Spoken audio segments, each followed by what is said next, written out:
Welcome to Mia Horror Stories. To make it easier on your eyes, this video plays against a black screen, so you can close your eyes, get comfortable, and let the story take over. But don't relax too much, the ending might just catch you off guard. Stay with me until the very last word. The first thing that was wrong was the song. Not wrong like creepy. Wrong like a cassette that's been left on a dashboard too long. The notes came out bent, the tempo dragging in little stutters, like someone's finger was pressing the speaker cone in and letting go. The melody was one I knew, the kind every kid learns to hear before they can even spell ice cream. But it had a tired, warped edge, as if the truck was limping its way through it. I stood by my kitchen sink with a wet plate in my hands, listening. Outside, early summer light sat flat on the street, the kind that makes everything look slightly overexposed. Truck rolled by slow enough that I could count the scratches in the white paint between the windows and the paneling. On the side, in cheerful bubble letters, it promised soft serve, popsicles, SUNDAS. There were cartoon sprinkles, a smiling cone, and a small printed notice taped inside the service window, white paper, black marker, all caps, cash only. No KIDS. I blinked, because your brain tries to protect itself by making a joke first. No kids. Like that was supposed to be funny. Like the driver was some grumpy retiree who didn't want sticky fingers touching his display. The truck didn't stop. It never did. It kept going, music scraping along behind it, turning the corner toward Maplewood Park. That was how it had been for almost 2 weeks. The ice cream man in our town didn't sell ice cream. My name is Evan Miller, 32, and I'd been back in Bellingham, Massachusetts for 8 months, long enough to stop feeling like a guest, not long enough to stop feeling like a disappointment. I rented the downstairs unit of a sagging 2-family near the commuter rail, worked remote customer support for a software company in Boston, and tried not to think too hard about why I'd moved back after a breakup that felt, on paper, like no big deal. And in my chest, like someone had scooped something out and left it hollow. The sink water ran hotter than I needed it to. I turned it down and watched the truck disappear between the oaks, the song thinning out until it was just a faint metallic whine. My phone buzzed on the counter. Maya, you hear it again. I wiped my hands on my jeans and typed back. Me, yep, same song, same sign. 3 dots appeared, disappeared, appeared again. Then, Maya, I'm walking scout. Meet you at the curb. I didn't answer right away. I stared at the wet plate, at the small crack near the rim, and felt that familiar tightness behind my ribs, like I was about to do something small that could still go wrong. I'd always been like that. You'd think being the oldest kid in a family that treated "don't make a scene" like a religion would make you calm. It made me careful. Careful turns into cautious. Cautious turns into watching from the window while other people step off the curb. I set the plate in the rack. I grabbed my keys anyway. Outside, the neighborhood sounded like it was trying its best. A lawnmower somewhere. A dog barking twice and stopping. A car door thunking shut. The air had that warm pine and old mulch smell from yards that had been turned over recently. The sun was bright, but not sharp yet. Maya was at the edge of the sidewalk, with Scout's leash looped around her wrist. Scout, a scruffy black and white mutt with the energy of a caffeine addict, was already nosing at the curb like he was investigating a crime scene. Maya looked up when I approached and lifted her chin in a quick greeting, the way she did when she didn't want to be perceived as overly emotional about anything. Her hair was twisted up in a messy knot. She had a travel mug in one hand, dog bags tucked under her arm, and the kind of tiredness in her eyes that came from working too many shifts and still answering emails you weren't paid to answer. Maya Patel, 29, female, my upstairs neighbor, had moved in around the same time I'd come back. We'd become friends in the way adults do when they share walls.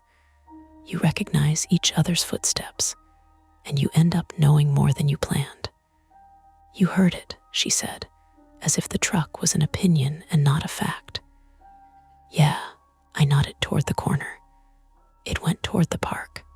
Scout tugged, wanting to move. Maya let him, and we started walking. We didn't say ice cream truck right away. That's how you know something is odd in a grown-up neighborhood, how careful you become with naming it, like saying it out loud gives it weight. We did the usual first. Scout had eaten something questionable out of the mulch bed again. The landlord still hadn't fixed the hallway light. Maya's manager had called her on her day off. And then, without much transition, she said, "I saw it yesterday by St. Bridget S." "That's a long loop," I said. It didn't stop. Not once. She took a sip from her mug and made a face like the coffee was too bitter, but she drank anyway. And the window was open. The service window. Yeah, like they wanted you to look. Scout stopped to sniff the base of a mailbox, tail wagging lazily, and Maya waited with an exaggerated patience that made me think she'd had more practice waiting than she liked. "I told my sister," she went on. "She said it's probably some guy using the truck for deliveries or something, like ice cream truck aesthetic for a moving company." "Deliveries to where?" I asked, then immediately felt stupid, like I'd stepped into a conversation that had already been happening. Maya glanced at me. "Exactly." We turned onto Maplewood Street. The sidewalks here were cracked and patched. Someone had a kiddie pool set up in their front yard, empty at the moment, folded limp like a blue skin. A bicycle lay on its side near a driveway, sun reflecting off the spokes. "You think no kids is legal?" I asked. Maya's laugh was short and humorless. "I don't think it's regulated by the ice cream truck authority, Evan. I'm serious." "I know you are," she softened a little. "That's why I asked you to come." I didn't like how that landed, like she'd picked me because I was cautious and she wanted a witness. Or because she wanted someone else to be the one who decided whether a thing was worth involving someone official. I'm not, I started. Maya raised a hand. "No, I'm not making you the hero of this. I just don't want to feel insane by myself." We reached the park entrance. Maplewood Park wasn't big, just a rectangle of grass, a playground that had seen better paint jobs, a basketball court with a sagging net, and a walking path that looped around a patch of trees. In the middle sat a gazebo that always looked like it belonged in a town brochure nobody read. The ice cream song was gone now, but the air still held the faintest residue of it, more imagined than heard, like tinnitus after a concert. We walked along the path. Scout's nails clicked against the asphalt, and every few seconds he pulled toward the trees. Maya's phone chimed. She glanced down, frowned, and shoved it back in her pocket. "You okay?" I asked. "Work," she said, then quieter. "My mom keeps sending me those neighborhood app posts. You know, suspicious fan stuff. Half of it is just racism with spell check." I nodded, because that was true, and also because it was easier than saying the other true thing. that apps had trained us to believe danger came with a caption and a blurry screenshot, and that if something didn't fit the template, it couldn't be real. We rounded the bend near the trees. The truck was there. It was parked just off the path, half on the grass, nose angled toward the woods like it had been in a hurry, and then changed its mind. The music wasn't playing now. Without it, the truck looked more worn, more like a vehicle someone had driven hard and stopped maintaining. The paint was dingy. The cartoon sprinkles had faded into something like bruises. The service window was open. No one stood at it. Scout let out a low, uncertain woof and stopped pulling. Maya tightened her grip on the leash. We slowed, both of us doing that thing where you pretend you're not approaching something. You're just continuing your walk. Maybe he's in the bathroom, I said. Maybe, Maya replied, but her eyes had narrowed, focused on details on the taped sign, on the way the curtain inside the window was pulled aside just enough to show darkness. A new smell reached us as we got closer. Not rotten, not chemical, something warm and plastic, like the inside of a car that's been sitting in the sun with fast food trash in it. Under that, something faintly sweet, which made my stomach turn more than a bad smell would have. Sweet shouldn't be there. Maya stopped a few steps back from the truck. Scout sat down, which was not his style. His ears were pricked forward. "You want to knock?" Maya asked. The question wasn't casual. It was a hand extended across a line. I looked at the open window, at the interior shadow, at the taped notice, cash only. No KIDS. Up close, I could see the marker strokes, the way someone had pressed hard, angry, or hurried. My phone felt heavy in my pocket, like it knew it was about to be asked to do something. I thought of calling the non-emergency line, of trying to explain ice cream truck acting weird to an operator who'd heard worse. And then I thought of my private fear, the one I didn't tell people because it sounded dramatic. That when something mattered, when a moment asked me to move, I'd freeze and let someone else pay the price for my caution.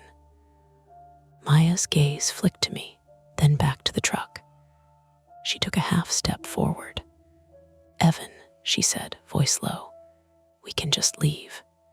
We can walk away and pretend we didn't see it."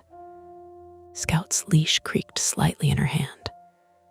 The choice sat between us, plain and ordinary. Turn around, keep living our lives with a strange truck as a story, or do the small, impolite thing and announce ourselves to whatever was in there. I swallowed. "Or," I said, "we can knock, and if something feels off, we call." Maya nodded once, like she'd already decided, but needed permission to admit it. I lifted my hand, and then I paused, fingers hovering near the metal, listening for any sound inside that would make the decision for me. I knocked. Not hard, not soft either. 2 knuckles, metal panel, a sound that carried more than I expected in the quiet park. Nothing happened. I knocked again, louder this time, and felt stupid immediately, like I was interrupting someone who had every right to be annoyed. The truck smelled stronger up close. Warm plastic, old syrup, something faintly sour. The kind of smell that stuck to the back of your tongue. "Hello," I called, aiming for neutral. Friendly, but not inviting.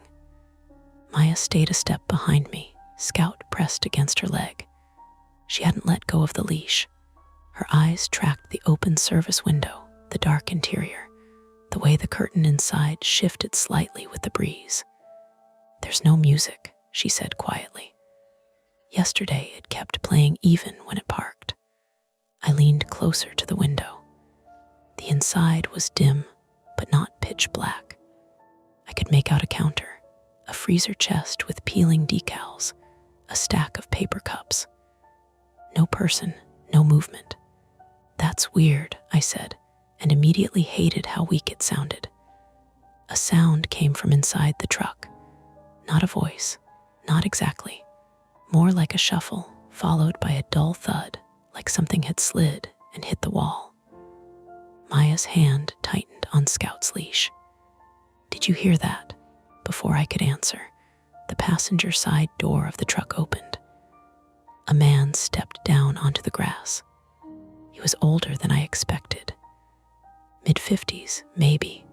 White, thinning gray hair plastered to his scalp with sweat. He wore a short-sleeved button-down that had once been light blue and now looked permanently damp. His forearms were mottled with sunspots and old scars. No smile, no scowl either, just a flat, assessing look, like he was inventorying us. "Can I help you?" he asked. His voice was normal. That was the worst part. A little raspy, like he'd yelled at a football game recently. "Sorry," Maya said quickly. We didn't mean to bother you. We just noticed your truck." The man glanced at Scout, then at the path behind us, then back to me. "I don't sell here," he said. I nodded, because that made sense in a way that made nothing better. "We figured, sorry, the sign." "Cash only," he said. "No kids." "Right," I said. Silence stretched. Somewhere, a basketball hit pavement and bounced again, steady and far away. Maya cleared her throat. "We just wanted to make sure everything was okay. You're parked kind of close to the woods." His eyes flicked toward the trees. "Engine's overheating." I pulled over. "Do you need help?" I asked, because that was the script, because you were supposed to offer. He shook his head. "No." Another thud from inside the truck. Louder this time. Maya's gaze snapped to the service window. "Is someone with you?" The man didn't answer right away. His jaw worked, like he was chewing on something that wasn't there. "My nephew," he said finally. "He's fine." The words were fine. The way he said them was too quick, too practiced. Scout growled, low. I felt it more than heard it. "Hey," the man said sharply, eyes on the dog. "Control your animal." Maya pulled Scout back. "He's leashed." Still, I should have backed off then. Should have apologized again, retreated to the path. Let the whole thing calcify into a story you tell later. Instead, my phone vibrated in my pocket, and the interruption broke something loose in me. I pulled it out. A missed call, unknown number. Then another vibration, a text preview from the neighborhood group chat. "Did anyone else see the ice cream truck near Maplewood? My son says it scared him." I looked up. The man was watching me watch my phone. "Everything okay?" he asked. "Yeah," I said. "Actually, sorry, one more thing. People have been talking. The truck's been around a lot. Someone might call it in." His expression hardened just a notch. "They can." Another sound from inside. This time it wasn't a thud. It was a cough. A child's cough. Maya heard it too. Her face changed before she could stop it. "How old is your nephew?" she asked. The man's eyes flicked to her, sharp now. "Old enough." That didn't sound like she started. "Listen," he said, stepping closer. Not aggressively, deliberately. "I said he's fine. We're leaving." As if on cue, the engine coughed when he turned the key. The truck shuddered, then died. He tried again. Same result. A wet, choking sound and silence. He swore under his breath. Damn it, time tightened. I felt it in my chest, the way moments compress when you realize something has a clock on it. "Overheating," I said. "That can get bad fast." He shot me a look. "I know." Another cough from inside. Louder, followed by a small, panicked inhale. Maya took a step forward without looking at me. "If there's a kid in there, he shouldn't be in a hot truck." "He's not a kid," the man snapped. "That was a kid," she said, voice steady but thin. "I work pediatrics. I know what kids sound like." I hadn't known that about her. The information landed heavy, like a missing puzzle piece clicking in late. The man's hand twitched toward his pocket. He stopped himself. "You don't know anything." "Then let us see him," she said, "just to make sure he's okay." "No," Scout barked, sharp and sudden. The man flinched. From inside the truck came a small voice. Not words. Just a thin, breathless sound that hit something animal in me, something that didn't care about politeness or plausibility. My phone buzzed again. This time it was a call, same unknown number. I answered without thinking. "Hello, this is Officer Daniels with Bellingham PD," a man said. "We got a call about an ice cream truck parked in Maplewood Park. You there now?" I looked at the man. At Maya. At the truck. "Yes," I said. My mouth was dry. "Yes, we are." "Okay," Officer Daniels said. "Stay on the line. Units are en route, but it'll take a few minutes." "Is anyone in danger?" The man's eyes widened. "What did you do?" Maya's jaw set. "We're making sure a child doesn't get heat stroke." "He's not." Another cough cut him off.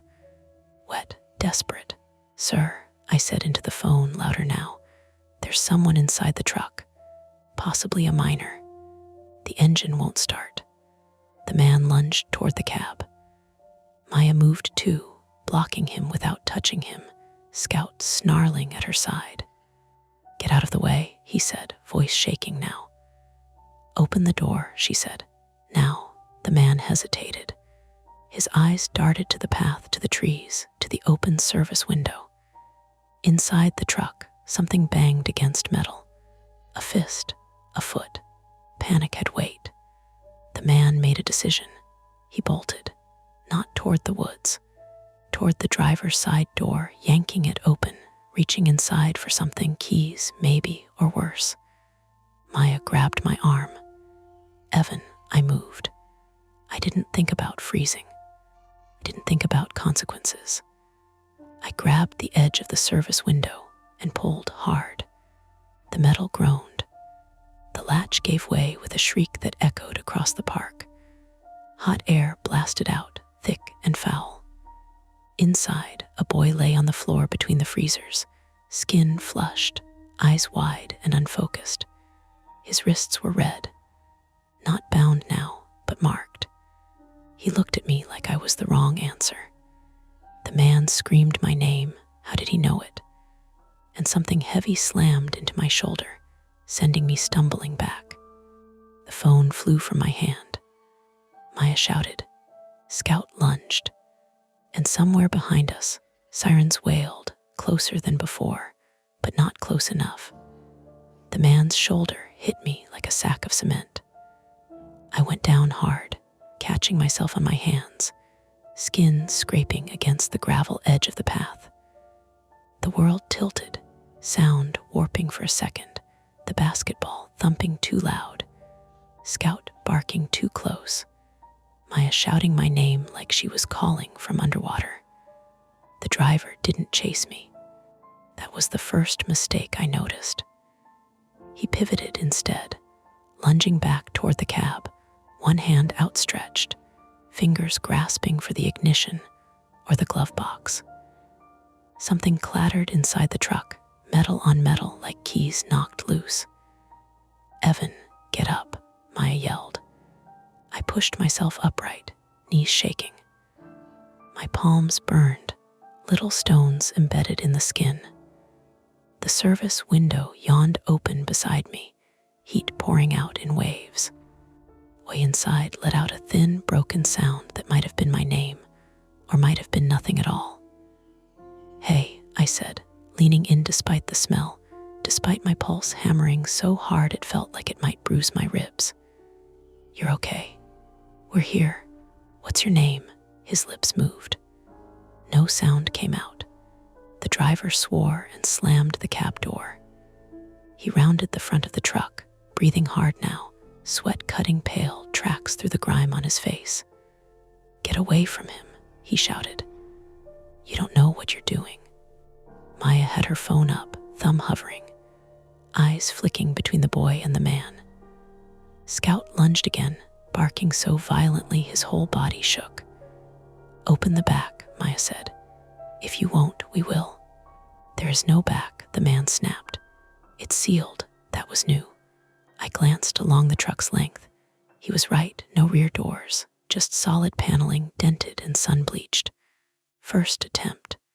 Failed before it started. "Evan," Maya said, quieter now, urgent. "We need to get him air.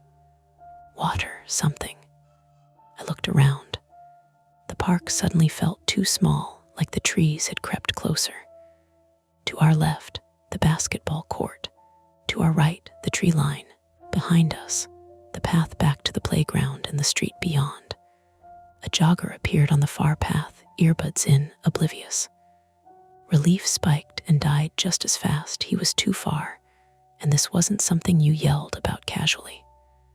"I can climb in," I said, already moving. "You're not fitting through that," Maya shot back. "I can try." Ivor lunged again, this time grabbing my shirt. Fabric tore. I twisted, adrenaline doing the work my brain couldn't keep up with, and shoved him back. He stumbled, caught himself on the fender. "Sir," I yelled, "the cops are coming. You need to stop." "They don't understand," he said, voice cracking now. "None of you do."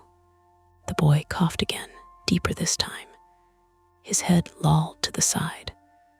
I grabbed the edge of the service window and hauled myself up, ignoring the jagged metal biting into my forearms. Hot, so hot. The air inside felt used up, like breathing through cloth. I wriggled halfway in, ribs scraping, feet dangling outside. Second attempt, partial. I reached for the boy, fingers brushing his shoulder. His skin was burning. "Hey," I said again, closer now, softer. "Can you hear me?" His eyes flicked to mine. Focused, just barely. His mouth opened. He said, "Be quiet," he whispered. A noise behind me, a sharp crack, made my stomach drop. For a split second, my mind went somewhere dark and irreversible. Gunshot. Maya screamed. Scout went berserk, barking and lunging toward the sound. Then the basketball hit the pavement again. Hard, too hard, rolled away, bouncing against the fence with a hollow clang. A kid stood there, frozen, hands still raised from the throw, eyes wide. "Sorry," he yelled, voice cracking. "I didn't go," Maya screamed back. "Run." The kid didn't need telling twice. His direction left my hands shaking worse than before. "Evan," Maya shouted. "I can't hold him." The driver had recovered. He grabbed Maya's wrist, twisting. She cried out and dropped her phone. It skidded across the path and disappeared into the grass. I kicked backward blindly, my heel connecting with something soft and solid. The man grunted and released her, staggering back. I pulled myself the rest of the way into the truck. The inside was worse than I'd imagined. Not filthy, exactly, just wrong. Empty freezer bins. Melted ice cream residue hardened into sticky streaks. A cooler shoved against the wall, lid cracked open. Inside, water bottles, half empty, warm to the touch. I grabbed one and twisted the cap, pouring a little over the boy's lips. He sucked at it weakly. "That's it," I said, slow. From outside, Maya shouted, "Sir, sit down. Put your hands where I can see them." The driver laughed, a short, broken sound. "You think you're in charge?" A sharp metallic clink answered him. Stomach dropped again. "Maya," I yelled. "What is he doing?" "He's got something," she said, breathless. "I think spray, pepper spray." "Back up," the man yelled, "both of you." I heard the hiss before I saw the cloud, felt my eyes sting even from inside the truck. Maya screamed again, this time in pain. I dragged the boy toward the window, muscles screaming. He was heavier than he looked, dead weight and heat. "Maya," I yelled, "I need you." "I can't," she coughed, retching. "I can't see." Scout snarled, then yelped. and shouted something I couldn't make out. Footsteps retreated toward the trees. I heaved the boy up, wedging him awkwardly through the window. Maya grabbed his arm blindly, pulling, coughing, eyes streaming. We got him out, barely. The boy collapsed onto the grass, chest heaving. I tumbled after him, landing hard on my side. Sirens wailed again, closer now, much closer. I pushed myself up, wiping my burning eyes. The driver, he ran, Maya said hoarsely, pointing toward the tree line. Into the woods. Scout strained toward the trees, leash dragging behind him. In the chaos, Maya had dropped it. No, I said, heart slamming. Scout, the dog bolted. Maya turned, panic cutting through the pain. Scout, Scout, come back. The trees swallowed him almost instantly. From the woods came a crashing sound, branches snapping, leaves shaking. Then another sound, lower, human, pained. And then silence. The boy on the ground let out a small whimper. I knelt beside him, hands shaking, unsure where to touch, afraid of doing more harm. Sirens screamed now, right at the edge of the park. But Scout was gone. The driver was gone. And whatever waited in those woods had just taken something we couldn't afford to lose. The woods behind Maplewood Park weren't deep, but they were dense in a way that mattered. Old growth mixed with scrub, thorns grabbing at your clothes, uneven ground hidden under leaves. Sound didn't travel cleanly in there. It broke apart, bounced, came back wrong. Scout, Maya shouted again, voice raw. Her eyes were red and swollen from the spray, tears still cutting tracks down her cheeks. She swayed when she turned too fast. Sirens stopped at the park entrance. Doors slammed. Voices. Orders. The professional kind of chaos we'd been waiting for. I looked down at the boy. He lay on his side now, breathing fast but steadier, chest rising and falling. His lips were wet from the water. A paramedic knelt beside him, fingers at his neck, murmuring reassurances. I should have stayed. I didn't. I'm going after him, I said. Maya grabbed my wrist. Her grip was weak, shaking. Evan, the police. There with the kid, I said. Scout S out there. Her mouth opened, then closed. This was the part where she'd normally argue, list reasons, bring me back from the edge. Instead, she nodded once. Don't be stupid, she said. I nodded back, like that meant anything. I slipped past the tape as an officer shouted after me. I didn't stop. The woods swallowed me in 3 steps. Inside, it was cooler. Damp. The smell changed earth, rot, crushed leaves. My breath sounded too loud in my ears.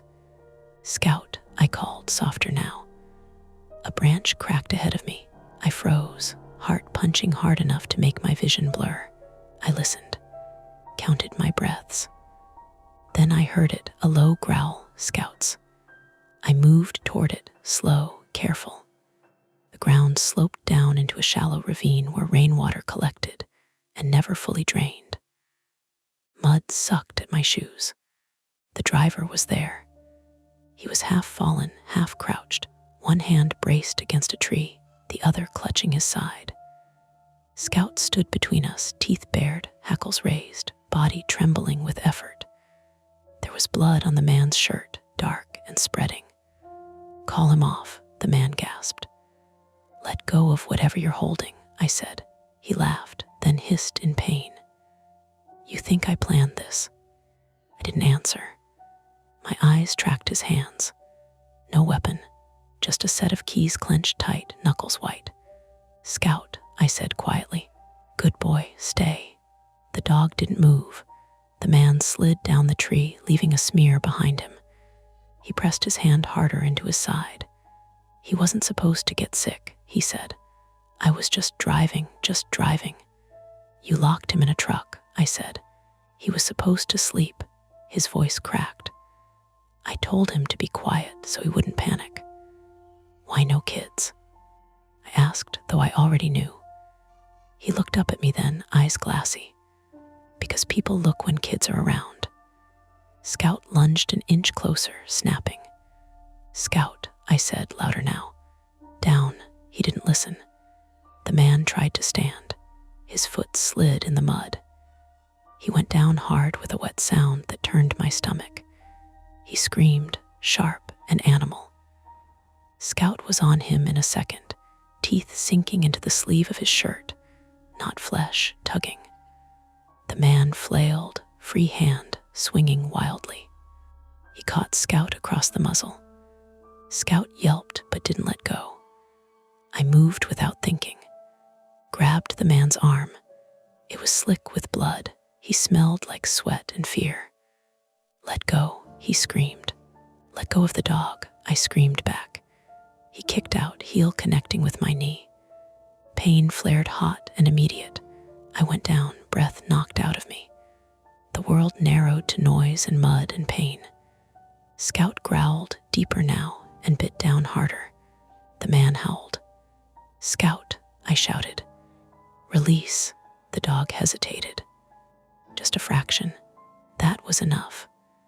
The man shoved him away and scrambled backward, leaving a trail in the mud. He tried to stand again. His leg buckled. He fell, face first, with a sound like dropping meat. I crawled toward Scout, grabbed his collar, hauled him back. He fought me, then collapsed against my chest, shaking. The man lay still. For a moment, I thought he was dead. Then he groaned. Footsteps crashed through the brush. Flashlights cut through the green gloom.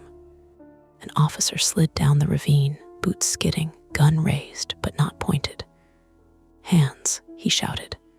"Hands where I can see them." I let go of Scout and raised mine. My knee screamed when I shifted weight. The driver lifted one hand weakly. Blood smeared the leaves. More officers arrived. One cuffed him carefully, murmuring into a radio. Another knelt by me, checking my knee, my hands. "You're hurt," she said. "I'm fine," I lied. They led the man away on a stretcher. He stared at me as they passed, something like confusion on his face, like he hadn't expected the end to look like this. Scout leaned against my leg, whining softly. When we emerged from the woods, the park looked wrong. Too open, too normal. Police lights painted everything red and blue. Neighbors clustered behind tape, phones out, faces hungry. Maya pushed through them and ran to me. She hugged me hard, then pulled back and slapped my shoulder. "You idiot," she said, voice breaking. "You absolute, I know," I said. She looked down at Scout, crouched and hugged him too, burying her face in his fur. He licked her cheek. An ambulance door slammed. The boy was wheeled past us, oxygen mask on his face, eyes closed. A paramedic caught my gaze and nodded once. Alive, for now. My knee buckled when the adrenaline finally let go. I went down hard again, this time with help. As they loaded me onto a gurney, I heard someone say the driver's name. Heard another officer say there were storage units. More evidence. The ice cream truck sat abandoned at the edge of the park, service window torn open, song silent. I closed my eyes. The warped melody played anyway. The hospital smelled like disinfectant and burnt coffee, which felt unfair, like two bad ideas agreeing with each other. They kept me overnight for my knee. A torn ligament, not a full rupture. Crutches for a while. Physical therapy. A long list of things that sounded manageable until you imagined doing them alone in a small apartment with narrow hallways. Maya sat in the plastic chair by my bed until visiting hours ended, then argued with the nurse until she got another 15 minutes. Her eyes were still rimmed red, not from the spray anymore, but from the aftermath. Everything your body holds back until it's allowed to stop. Scout lay at her feet, coneless but subdued, a shallow bite on his shoulder cleaned and wrapped. He'd flinch whenever someone walked too fast past the door. "They said he'll be fine," Maya said for the third time, meaning the boy. She kept her voice low, like volume could jinx it. "Heat exhaustion, dehydration. No internal injuries." He woke up. "That's good," I said. She nodded, then stared at the wall. "They're not telling us his name yet." I didn't ask why. I knew there were protocols. There were parents somewhere who hadn't slept. An officer came by later to take my statement. He was polite, careful. He asked me to walk through it again, from the knock to the woods, stopping me when my voice sped up. When I got to the part about the driver knowing my name, he paused. "We're looking into that," he said. "From the truck?" I asked. "Like mail records?" "Possibly," he said, which was a non-answer that sat heavy in my chest. They charged the man with kidnapping, unlawful restraint, reckless endangerment. More would come. They said there were storage units in 3 towns, rented under different names. They said they were still sorting through what they'd found. I didn't ask for details. I didn't want images that would stick. When they discharged me the next afternoon, the park was already reopened. Tape gone. Grass trampled flat where people had stood too close, too long. Maya walked me home on one side, Scout on the other, leash short. We moved slowly. My knee throbbed with each step, a dull reminder that choices had weight. The ice cream truck was gone. In its place was a dark oil stain on the grass, shaped vaguely like a footprint if you looked at it the wrong way. A few days later, the neighborhood app exploded. People posted grainy photos from their doorbells, speculating how long the truck had been coming through. Someone claimed they'd waved at it once. Someone else said they'd complained about the music being too loud. A woman down the street apologized publicly for making a joke about no kids when she first saw the sign. There were candles at the park for one night, stuffed animals, a handmade sign that said "Thank you first responders" in marker that bled when it rained. Then it all receded like things do. The boy's parents came by a week later. They didn't stay long. The mother hugged Maya so hard she almost tipped over. The father shook my hand and thanked me in a voice that sounded borrowed. "He keeps asking about the dog," the mother said, smiling weakly. "The brave one." Scout wagged his tail once, then hid behind Maya's legs. When they left, Maya sat on the front steps and cried in a way I hadn't seen before, quiet, contained, like she didn't want to take up too much space with it. "I keep thinking," she said finally, "about how close it was.